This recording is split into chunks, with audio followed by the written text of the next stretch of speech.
Hello and welcome to Down Home Gospel. I'm Dante Thompson, and we're here at the National Quartet Convention in Louisville, Kentucky, and we got a special guest tonight.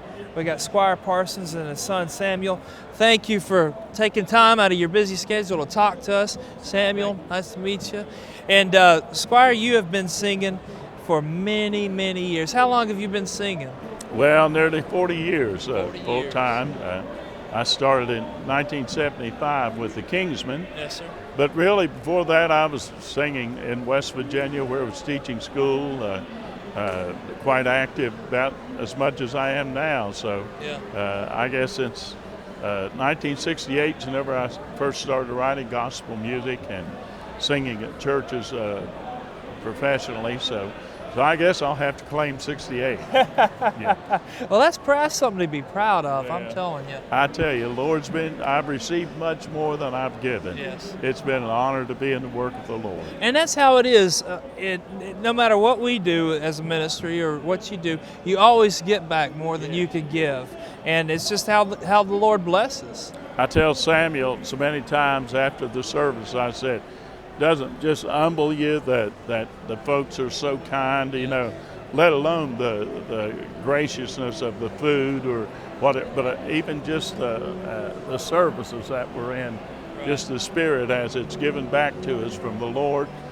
We're just humbled by it. Right. Yeah. And I personally don't sing. I love gospel music, Southern gospel music, and but just doing this show Down on Gospel, people come up to me and tell me how much they enjoy it, just what I do, and I just introduce the songs, and it always surprises me how much people care about what I'm doing, and I'm just trying to do it for them, so it really is a blessing to be in the ministry. It's a very personal thing when the songs become more than entertainment, when it speaks to their heart and it ministers to them, and I know that's the way it still works for me as I listen to others sing.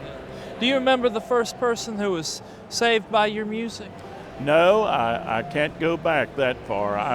I mentioned I started full time in '68 writing and singing gospel music. That was while I was still in college, but I've always been singing in church.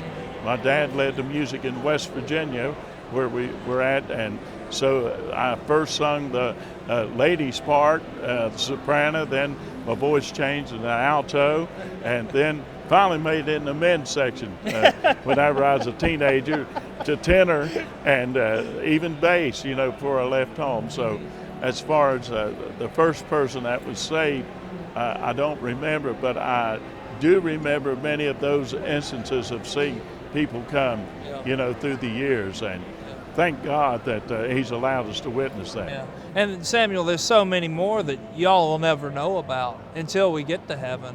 And just that experience of getting there and somebody walking up to you that you never have met on this earth, and they said, because you said yes to the Lord, I'm here today. So that's wonderful. It's amazing, like what Dad was saying earlier. There was a lady that came by from the Netherlands. Said that she heard Dad singing a song last year that meant so much to her, got her back into church. And it's crazy how that's from a different country. That the music the Lord's allowed Dad to write has gone that far. It's truly amazing. Your song, Beulah Land, has touched so many lives. And tell us where that originated from. And well, I'm honored. I wrote the song as I was heading to a school where I was teaching in West Virginia. Now, I was a band director, choir director, and singing on the weekends, and had been writing gospel music, and I was humming on an old song that my dad would lead the singing with quite often at our home church. And I've asked Samuel to sing a little bit of it because he sings a lot the way Dad did. Son, would you do a little bit of this? He's putting you on the spot. Is not this the land of Beulah? Is not this the land of Beulah? Blessed, blessed land of light, where the flowers bloom forever and the sun is always bright. I'm kind of homesick.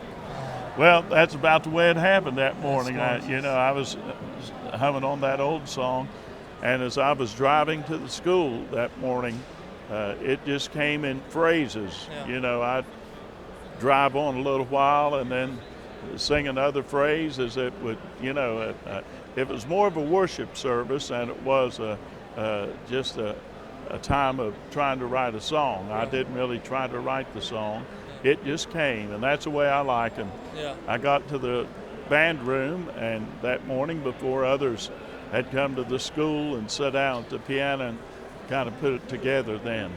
And then recorded it in 1979. I joined the Kingsmen in 1975, but we didn't even sing it through all those years. And then when I was taking some songs over to the Inspirations in 1979, I found that song, and I sung it that night at my home church at Trinity Baptist in Asheville, and we had a wonderful time there, and I took it on the Inspirations.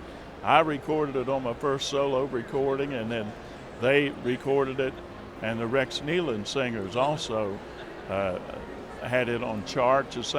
We all three had it on at the same time, so we kind of ganged up on it. But well, whose came out number one? well, the song never did. The song never did make it on the charts. It made the number 2, but because so many people had it out, it never did make it to number 1. But it was voted Song of the Year. Right. But in 1983. Yeah. But what an honor that others have used the songs, and then folks on TBN picked it up, and Bill Gaither, and it's just been an honor how God has just kept it going through the years. How many songs do you think you've written throughout the years? Somewhere about 1,300, but you wouldn't want to hear them all. Oh, I think I would. Have you published them all, or No, just got them in a book somewhere? Maybe there's about 600 that have been recorded, but published as far as print, there's about 500. But in gospel music, people say, "My, well, boy, you've made a lot of money."